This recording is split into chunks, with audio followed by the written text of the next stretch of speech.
प्रधानमंत्री नरेंद्र मोदी ने लगातार 10वें साल जवानों के साथ दिवाली मनाई। पीएम मोदी रविवार सुबह तिब्बत से लगे हिमाचल प्रदेश के लेपचा पहुंचे और जवानों को दिवाली की बधाई दी। उन्होंने सोशल मीडिया प्लेटफॉर्म एक्स पर लिखा, बहादुर जवानों के साथ दिवाली मनाने के लिए हिमाचल प्रदेश के लेपचा आया हूँ। उन्होंने कहा कि जहाँ भारतीय सेना तैनात है वो स्थान किसी मंदिर से कम नहीं है। हिमाचल प्रदेश के लाहौल स्पीति जिले में स्थित लेपचा चेकपोस्ट चीनी सरहद से करीब 2 किलोमीटर की ऊंचाई पर स्थित है। इस पोस्ट में फ्रंट लाइन पर इंडो तिब्बत बॉर्डर पुलिस और आर्मी के जवान तैनात हैं। दरअसल 2014 में प्रधानमंत्री बनने के बाद मोदी अपनी पहली दिवाली मनाने सियाचिन गए थे। उन्होंने अपने हाथों से जवानों को मिठाई खिलाई थी। पीएम मोदी ने कहा कि मैं हर साल जवानों के साथ दिवाली मनाता हूं। जब आप लोगों के साथ दिवाली मना रहा हूं तो देशवासियों को दी गई बधाई भी स्पेशल हो जाती है। उन्होंने कहा, पिछले 30 से 35 सालों से जब मैं आप लोगों के साथ नहीं था तब मैंने कोई दिवाली नहीं मनाई। जब मैं पीएम या सीएम नहीं था तब भी बॉर्डर पर आपके बीच जाकर दिवाली उत्सव में शामिल होता था। इससे पहले प्रधानमंत्री ने देशवासियों को बधाई देते हुए लिखा, देश के अपने सभी परिवारजनों को दिवाली की ढेर सारी शुभकामनाएं।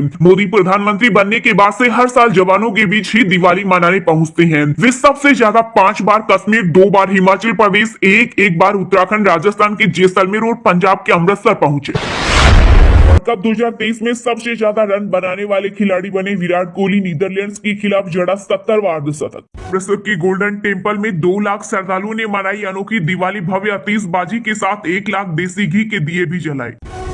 पाकिस्तान वर्ल्ड कप से हुआ बाहर। भारत न्यूजीलैंड के बीच होगा पहला सेमीफाइनल। अगर सेमीफाइनल मुकाबला बारिश में धुला तो रिजर्व डे पर होगा मैच। फिर भी नतीजा नहीं निकला तो पॉइंट्स टेबल से करेंगे फैसला। देश भर में दिवाली की मची धूम। उज्जैन के महाकालेश्वर में फुलझड़ियों से हुई आरती। जम्मू कश्मीर में जवानों ने बॉर्डर पर मनाया त्योहार।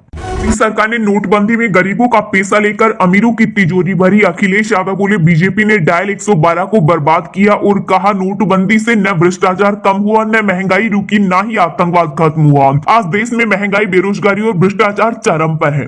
कोलकाता में 31 दिसंबर से चलेगी अंडर वाटर मेट्रो। नदी के तल से भी 13 मीटर नीचे है टनल। रोज 10 लाख लोग गुजरेंगे। छत्तीसगढ़ में महिलाओं को 15,000 सालाना देगी कांग्रेस। सीएम भूपेश बघेल बोले, कांग्रेस की सरकार बनने पर गृह लक्ष्मी योजना शुरू करेंगे। माँ, पत्नी और बेटी सबको मिलेगा फायदा। पूर्व मुख्यमंत्री रमन सिंह ने कहा, घबराहट में की घोषणा। दिवाली पर दिल्ली के 1 लाख करोड़ के कारोबार का अनुमान। चीन को लगा करोड़ों का झटका। दिवाली पार्टी में एकजुट हुए भारतीय क्रिकेट टीम के खिलाड़ी पत्नियों, बच्चों के साथ दिखे। विराट और अनुष्का ने लूटी महफिल। यूपी के सीएम योगी आदित्यनाथ ने अयोध्या के हनुमानगढ़ी में की पूजा अर्चना। रामलला के दर्शन के बाद अल्पाहार के साथ संतों से की चर्चा। राजस्थान की 79 सीटों पर बीजेपी कांग्रेस का बिगड़ा खेल। कांग्रेस के 23 तो बीजेपी के 30 नेताओं ने अपनी ही पार्टी को फंसाया, जबकि 68 सीटों पर होगा त्रिकोणीय मुकाबला। हैदराबाद में 39 साल से ओबीसी परिवार का कब्जा। एआईएमआईएम चीफ देश भर में लड़ते हैं चुनाव पर। घर में उतारे सिर्फ 9 प्रत्याशी। कमलनाथ की चक्की में पिस गई कांग्रेस। सागर में विपक्ष पर बरसे सीएम शिवराज सिंह चौहान। बोले, कांग्रेस और कमलनाथ दोनों अहंकारी राज्य और देश का नहीं कर सकते विकास। राष्ट्र सर्वोपरि भारी बर्फबारी के बीच 4000 फीट की ऊंचाई पर सेना के जवानों ने मनाई दिवाली। स्थानीय कार्यालय पर बुलडोजर चलने के बाद शिंदे सरकार पर भड़के उद्धव ठाकरे। बोले, सत्ता में बैठे ऊंचे लोगों को सबक सिखाया जाएगा। पंजाब के किसान 26 नवंबर को करेंगे चंडीगढ़ कूच। अफीम की खेती, एमएसपी और गन्ने के भाव की रखेंगे मांग। बिहार में पराली जलाने वाले किसानों के नाम ब्लॉक कार्यालय पर लगाए जाएंगे। नीतीश सरकार ने लिया कड़ा फैसला।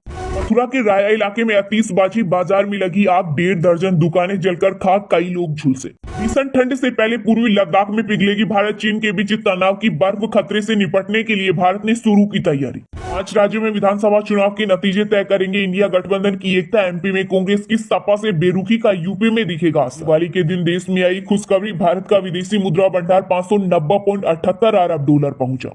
बिहार में अब बढ़ेगी ठंड। लखनऊ में हल्की बारिश के बाद वायु प्रदूषण में मामूली सुधार। हवाई चलने से गिरा पारा। ब्रिटेन के पीएम ऋषि सुनक ने दी दिवाली की शुभकामनाएं तो दक्षिण अफ्रीकी राष्ट्रपति बोले, हम समझते हैं इस त्योहार का महत्व। बेटी, मैं आपकी बात सुनूंगा, नीचे उतर जाओ। तेलंगाना में पीएम मोदी की रैली में खंबे पर चढ़ी लड़की। मध्य प्रदेश के पूर्व सीएम कमलनाथ ने बीजेपी के घोषणा पत्र को बताया झूठ पत्र। कहा, कोई विजन नहीं है, इसलिए कांग्रेस की नकल की है। दिल्ली एनसीआर में वायु प्रदूषण से मिली बड़ी राहत। बारिश से एक्यूआई गिरकर 204 पर पहुंचा। संयुक्त राष्ट्र में भारत ने इजराइल के खिलाफ किया वोट। फिलिस्तीनी क्षेत्र में इजरायली बस्तियों का किया विरोध। दुबई में अंतर्राष्ट्रीय बौद्ध सम्मेलन में शामिल होंगे तिब्बती धर्मगुरु दलाई लामा। केंद्रीय मंत्री रामदास अठावले ने दी जानकारी। टीआरएस सरकार दलित विरोधी, कांग्रेस भी ऐसी ही है। तेलंगाना में मोदी बोले, नए संविधान की मांग कर केसीआर ने बाबा साहेब का अपमान किया।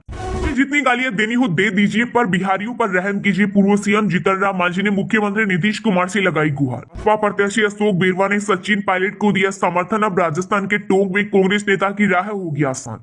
छत्तीसगढ़ के मुख्यमंत्री भूपेश बघेल ने राज्य की महिलाओं को दिवाली पर बड़ा तोहफा दिया है। सीएम बघेल ने प्रदेश की महिलाओं को सालाना 15,000 रुपए देने का ऐलान किया है। उन्होंने कहा कि प्रदेश में कांग्रेस की सरकार बने पर गृह लक्ष्मी योजना शुरू की जाएगी, जिसके तहत महिलाओं को यह रकम मिलेगी। रायपुर के पुलिस ग्राउंड स्थित हेलीपैड में मीडिया से चर्चा के दौरान मुख्यमंत्री भूपेश बघेल ने यह ऐलान किया। वहीं उन्होंने भाजपा के महतारी वंदन योजना के फॉर्म भरवाए जाने को लेकर कहा कि उनकी गारंटी की ही गारंटी नहीं है। खास बात यह है कि भारतीय जनता पार्टी के घोषणा पत्र में प्रदेश की सभी विवाहित महिलाओं को सालाना 12,000 देने का ऐलान पिछले दिनों केंद्रीय गृह मंत्री अमित शाह ने किया था। इसी के जवाब में कांग्रेस अब यह घोषणा लेकर आई है। सीएम बघेल ने आगे कहा कि सभी माताओं और बहनों को बोलना चाहूंगा कि आपको कहीं लाइन में लगने की जरूरत नहीं है, न ही कोई फॉर्म भरने की जरूरत है। कांग्रेस की सरकार बनाओ और सीधे खाते में पैसा आएगा। दरअसल भाजपा और कांग्रेस की घोषणा में दोनों का फोकस महिलाओं और किसानों पर है। भाजपा ने जहां 21 क्विंटल प्रति एकड़ धान 3100 रुपए में खरीदी और शादीशुदा महिलाओं को 12,000 रुपए देने का वादा किया है, वहीं कांग्रेस ने कर्ज माफी के साथ ही 3200 रुपए में धान खरीदी और गैस सिलेंडर पर 500 रुपए सब्सिडी देने का वादा किया है। दरअसल छत्तीसगढ़ में पहले फेज की 20 सीटों के लिए वोटिंग हो गई है, दूसरे फेज की 70 सीटों पर वोटिंग होनी है। ऐसे में दिवाली के मौके पर सीएम भूपेश बघेल ने महिला वोटर्स को साधने के लिए बड़ी घोषणा की है।